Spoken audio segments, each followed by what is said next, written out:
The dim glow of the street lamp barely lit the empty library parking lot. Kevin adjusted his backpack and yawned, fumbling with his keys.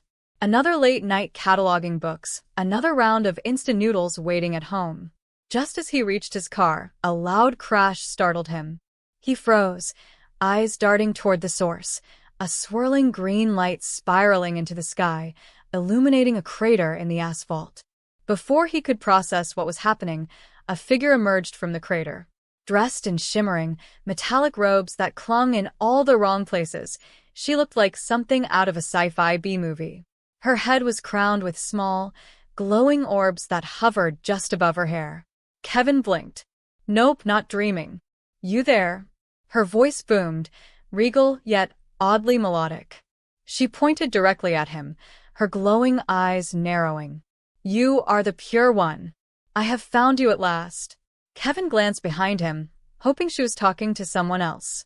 Nope, just him and his beat-up Honda Civic. What? She approached, radiating confidence that bordered on theatrical. I am Princess Zaltrinia of the Ninth Nebula. I have traveled across galaxies, defying the wrath of tyrants, to seek you. Only you possess the purity to save my people. Kevin blinked again, this time slower. Look, ma'am, I think you've got the wrong guy. I'm just a librarian. I'm not exactly pure. I ate an expired yogurt this morning. She tilted her head, confused. Yogurt? Is this an earthly elixir of powers? No, it's never mind.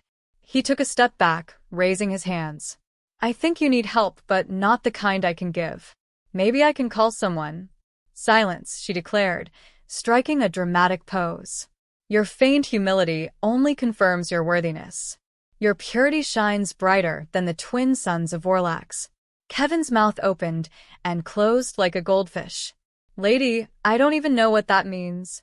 Zaltrinia leaned closer, inspecting him like he was a rare specimen. Your modesty, your unadorned visage. Yes, you are the one. I'm wearing sweatpants, he protested, holding out his arms as proof of his mediocrity. Precisely. No earthly adornments. A true sign of purity. Before Kevin could respond, she dropped to her knees, grabbing his hands. Her glowing eyes locked onto his, earnest and intense. Human, I offer you my body, pure, untainted by the filth of the warlord who pursues me. Take me as your own, and together we shall defeat him. Kevin turned bright red, yanking his hands away like they were on fire. Whoa. Hold on. This is way too much information for 10 p.m. on a Tuesday. Her brows furrowed. Have I offended you? Is my offer insufficient? Perhaps I should offer my knowledge of celestial combat as well. No, it's not that. It's just, look, we don't usually phrase things like that on Earth. Offering your body, it has other connotations. She tilted her head again, curious. Connotations? Explain. Kevin rubbed the back of his neck.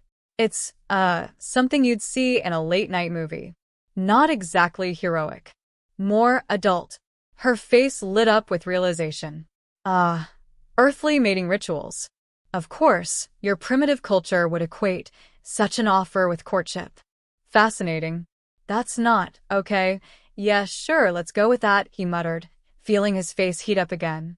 Zaltrinia rose to her full height, towering over him by at least a foot. Very well, human. I shall amend my approach. If not my body, then I offer my allegiance. Together, we shall vanquish the warlord Tharxol and restore peace to the Ninth Nebula. Kevin sighed, pinching the bridge of his nose. I can't even kill spiders without guilt, and you want me to take on a warlord? Her expression softened, a rare moment of vulnerability peeking through her royal facade. I have no one else to turn to. Tharxol seeks to harness my DNA to create a race of invincible soldiers. If he succeeds, countless lives will be lost. You may not see it, but you are the only one who can help me. Kevin hesitated. Despite the absurdity of the situation, there was something about her desperation that felt genuine. I don't know. I'm just a guy. I can barely keep a houseplant alive. Then let me help you. she said, her voice quieter now. I have knowledge and skills beyond your understanding. Together, we can save both our worlds. A long pause stretched between them. Kevin glanced at his car, then at the glowing crater. Fine, he said finally. But just so we're clear, I'm not promising anything. And you're paying for the gas. Her eyes lit up, literally glowing brighter. Excellent. I knew you would accept your destiny.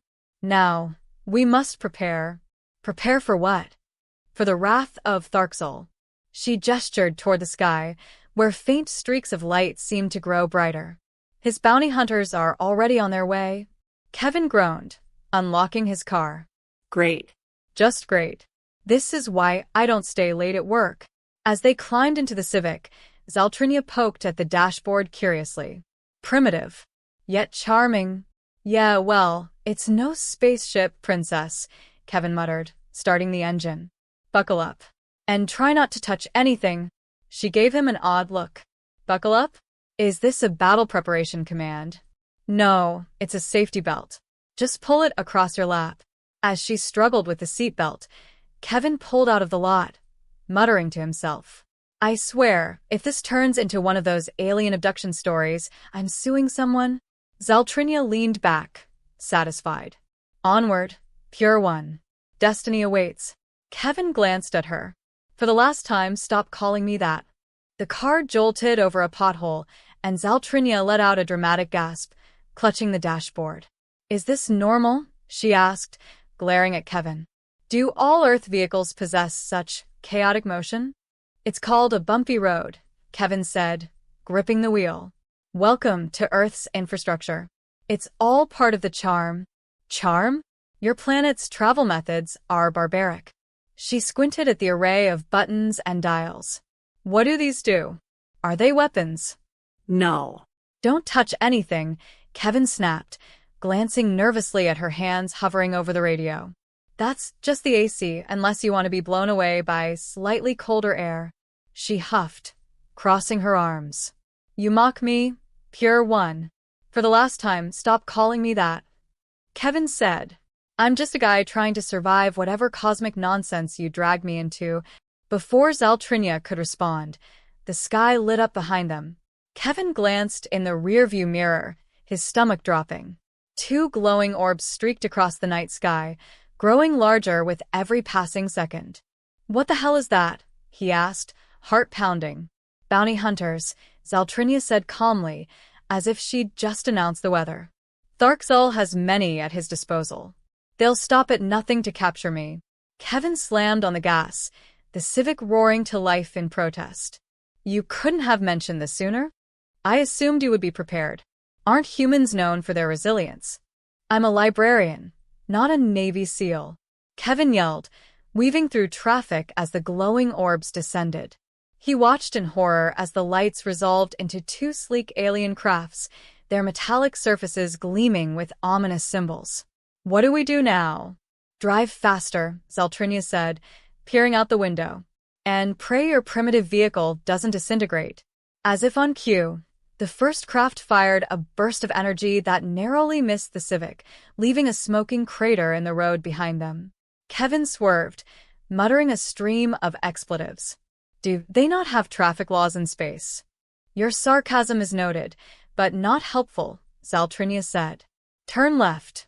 Kevin hesitated. Why? Because I said so. With a groan, he yanked the wheel, narrowly avoiding another blast. The Civic skidded into a narrow alley, tires screeching. The alien crafts hesitated, their bulky forms struggling to follow. Zaltrinia grinned. Ah, their size works against them. Typical bounty hunter arrogance. Great, Kevin said, gripping the wheel tightly. Now what? We can't outrun them forever. I'll handle it, she said, reaching into her robes. From somewhere within the endless fabric, she produced a small, glowing orb. This should temporarily disrupt their systems. Wait, you had that the whole time? Kevin asked incredulously. Of course. Do you think I'd travel unprepared? Then why didn't you use it earlier? She tilted her head, genuinely confused. You seem to be handling things adequately. Kevin opened his mouth to argue, but thought better of it. Just do whatever you're gonna do. Zaltrinia rolled down the window, leaning out with a theatrical flourish. She hurled the orb into the air, and it exploded in a dazzling flash of light. The alien crafts faltered, their engines sputtering as sparks erupted from their hulls. Kevin let out a breath he didn't realize he'd been holding. Is it over? Temporarily, Zaltrinia said, settling back into her seat. They'll recover soon. We must find a secure location to regroup. Kevin groaned. You don't know what secure means on Earth, do you? The closest thing we have is a Motel 6. A motel. Is that a fortress? It's a place to sleep, and it's cheap. Don't get your hopes up. Several minutes later, they pulled into the parking lot of a dingy motel. The neon sign buzzed faintly, half the letters flickering out of sync. Zaltrinia wrinkled her nose as they stepped out of the car. This is where humans rest, she asked, surveying the cracked pavement and questionable stains on the walls. No wonder your species hasn't conquered the stars. Hey, not all of us have royal space palaces, Kevin said, leading her to the front desk. And this is the best I can afford on a librarian salary. The board clerk barely looked up as Kevin slid his credit card across the counter. One room, he said, avoiding Zaltrinia's curious gaze. He could already imagine the questions she'd ask about Earth's financial systems, and he wasn't in the mood for a lecture. Once inside the room, Zaltrinia examined her surroundings with a mix of fascination and disdain. She poked at the bedspread, sniffed the air, and tapped the light switch repeatedly. Your planet's technology is quaint. Kevin collapsed onto the bed, rubbing his temples. Look, Princess, we need to talk about what's happening. What's your plan here? Because I can't keep dodging death beams in a car that barely hit 60. She perched on the edge of the chair, her expression unusually serious. The bounty hunters are only the beginning. Tharkzul will stop at nothing to retrieve me. He believes my DNA holds the key to creating an unstoppable army. Kevin raised an eyebrow. And does it? She hesitated. That's not important. Sounds pretty important to me, Kevin said. If I'm risking my life for this, I need to know what I'm dealing with. Zaltrinia sighed, her regal facade slipping for the first time. My DNA does contain unique properties. But it's not as simple as Tharkzul believes. The process to harness it is flawed, and it could result in catastrophic mutations. So he's an evil overlord and bad at science, Kevin said. Great combo. She allowed herself a small smile. Precisely. That's why I need your help. Your earthly perspective may offer solutions I cannot see. Kevin snorted. Yeah, because I'm so full of solutions. You're lucky I even know how to change my oil. You underestimate yourself, she said earnestly. You have already saved me twice tonight. That is no small feat. Once. The orb saved you the second time. A technicality, she said, waving a hand. The point remains. Kevin shook his head, still unsure why she had so much faith in him. But as he looked at her, this alien princess stranded on a foreign planet, fighting for her freedom, he couldn't help but feel a pang of sympathy. All right, he said finally. I'll help you. But you'd better have a real plan this time. Her grin was radiant. Fear not, pure one. Together, we shall overcome any obstacle. Still not a fan of that nickname, Kevin muttered. As he stretched out on the bed, exhaustion finally catching up to him, he realized just how far he'd fallen down the rabbit hole. This wasn't how he imagined his Tuesday ending, but then again, nothing about this night made sense. Kevin sat cross-legged on the motel room floor, staring at the scribbled plan Zaltrinia had drawn on the back of a takeout menu. The doodles looked more like abstract art than a strategy. He rubbed his temple and groaned. This is your plan? I can't even tell which side is up. It is a masterpiece of tactical brilliance, Zaltrinia said proudly, standing over him with her arms crossed. Perhaps your human eyes lack the capacity to appreciate its intricacies. Kevin squinted at the drawing again. Is this a spaceship or a taco? Neither, she said, snatching the menu from him. It is a schematic of Tharkzul's command vessel. See? These are the weapon arrays, and this is the central hub where I'll confront him. Kevin leaned back, folding his arms. Right. And where am I in this masterpiece? Zaltrinia hesitated, clearly improvising. You will provide moral support.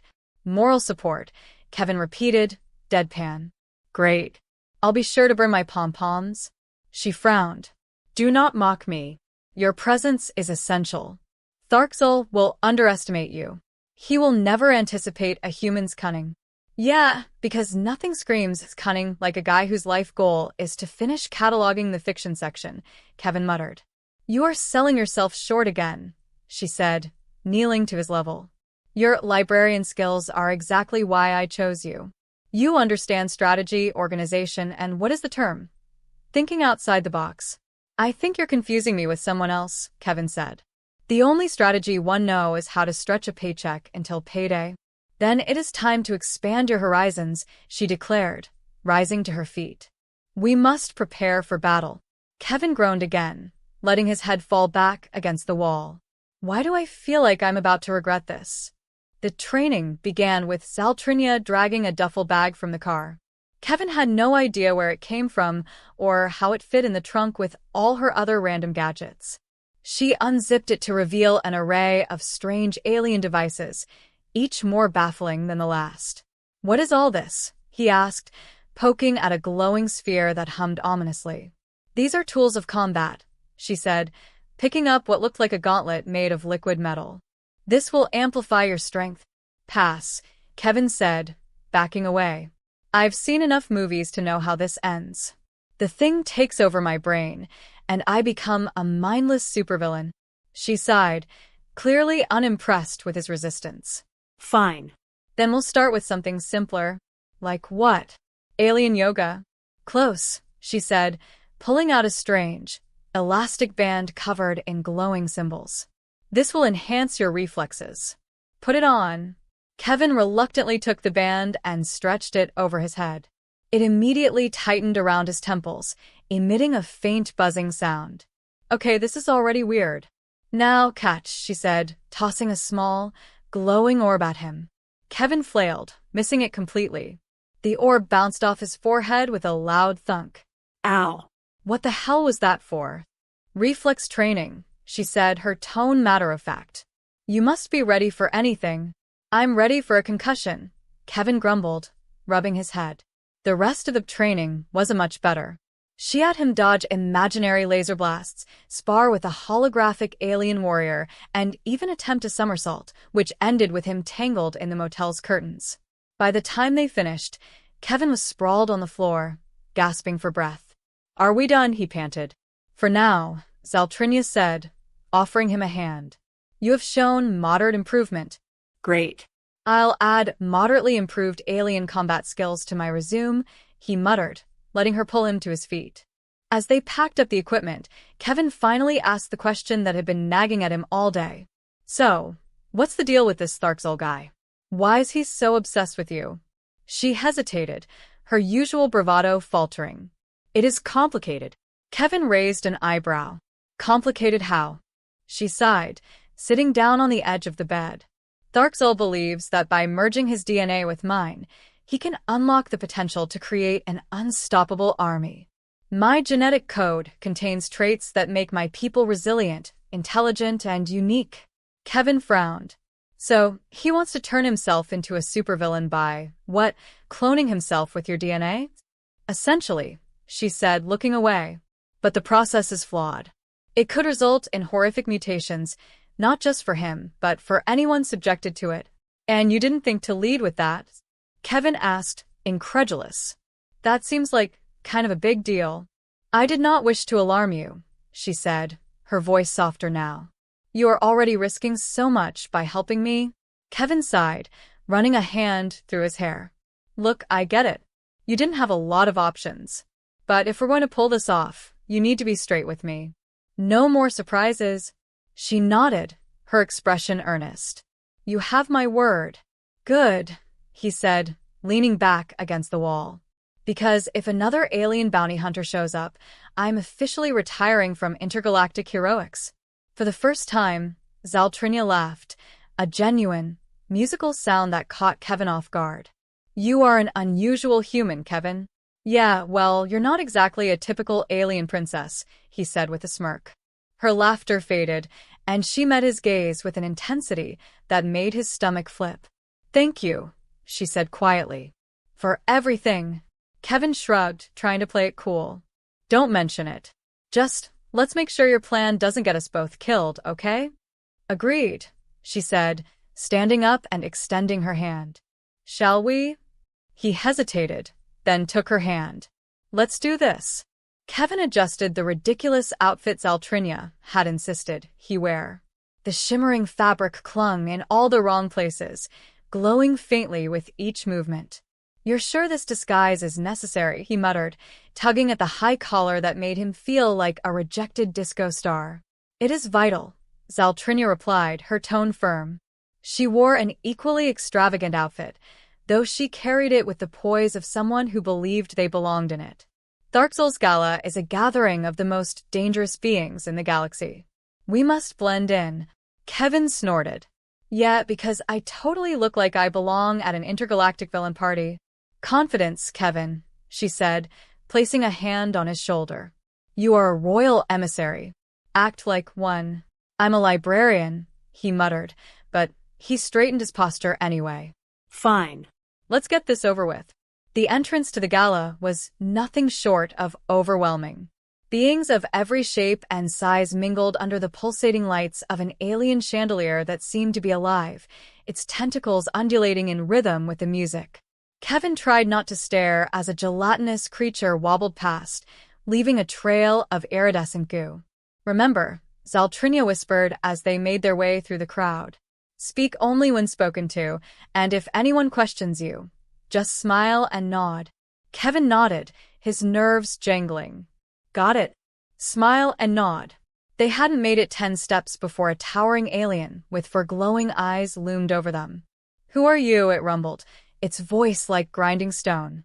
Kevin froze, his mind blank. Zaltrinia stepped forward, her regal bearing unwavering. We are honored guests of Tharksel, she said smoothly. This is my companion, the esteemed emissary of the Earth Confederation. The alien's eyes narrowed. Earth Confederation? Never heard of it.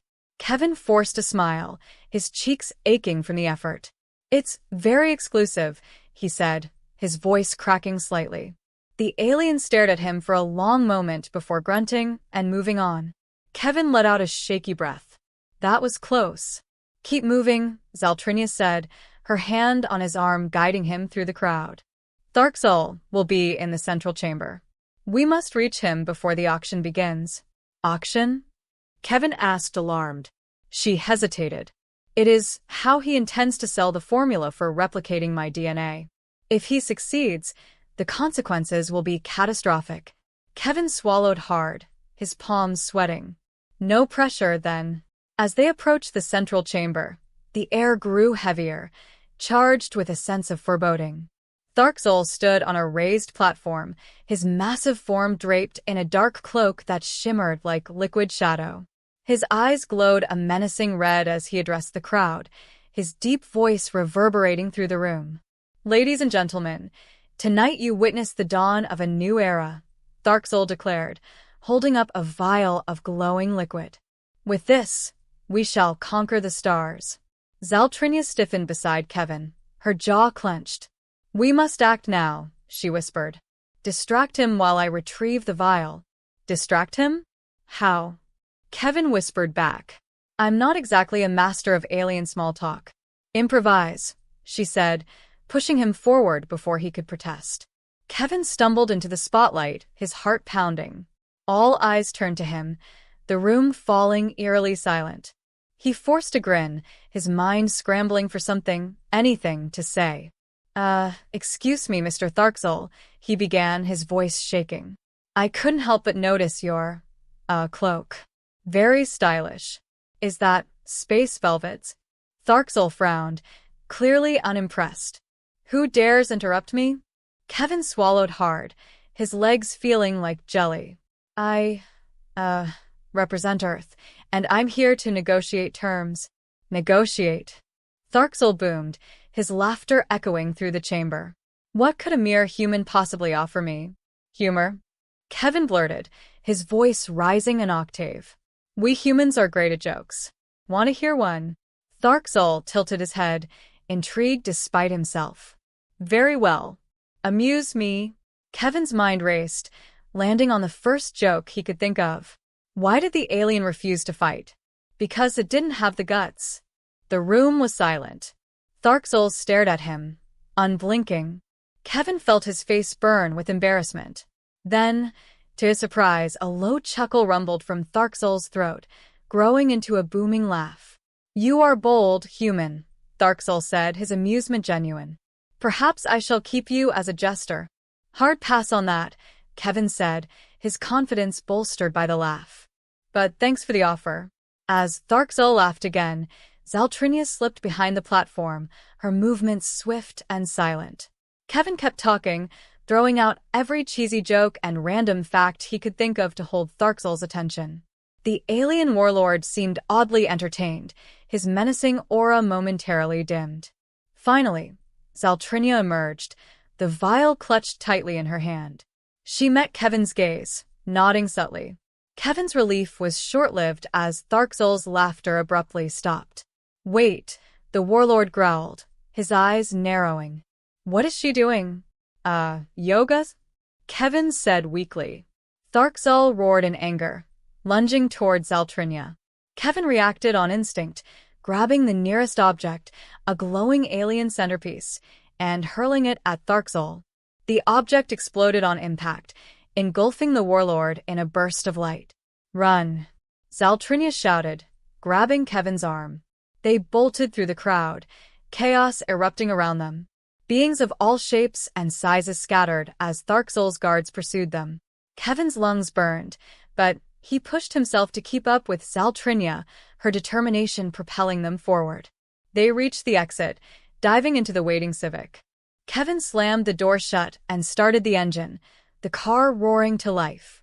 Zaltrinia clutched the vial tightly as they sped away, the sounds of pursuit fading into the distance. For a long moment, neither of them spoke, the adrenaline slowly ebbing. Finally, Kevin broke the silence. So, did we just save the galaxies? We did, Zaltrinia said, her voice soft but triumphant. Thanks to you.